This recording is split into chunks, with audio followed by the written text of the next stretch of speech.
तुम्ही जर fish oil चांगल्या ब्रँडची नाही घेतला, चांगल्या क्वालिटीची जर नाही घेतला, तर तुम्हाला फिश बर्ब्स येऊ शकतात, ढेकर येऊ शकते फिश ऑइल कॅप्सूल कन्झ्युम केल्यावरती आणि हे खूप डिस्टर्बिंग आहे. त्याच्यामुळे नेहमी फिश ऑइल सप्लिमेंट जर तुम्ही घेत असाल तर त्याच्यासाठी चांगला ब्रँड चूज करा, क्वालिटी चांगली असू दे आणि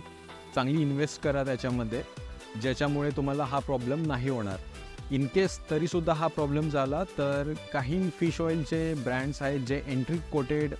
फिश ऑइल्स प्रोव्हाइड करतात, फिश ऑइलच्या सॉफ्ट जेल्स, त्या तुम्ही कन्झ्युम करू शकता. सो एंट्री कोटेड सॉफ्ट जेल्सच्या कॅप्सूल्स असल्यामुळे तुम्हाला तो जो इनडायजेशनवाला फॅक्टर आहे किंवा तो जो एक त्रास आहे तो तुम्हाला फेस नाही करायला लागणार. सो एकतर तुम्ही क्वालिटी चांगली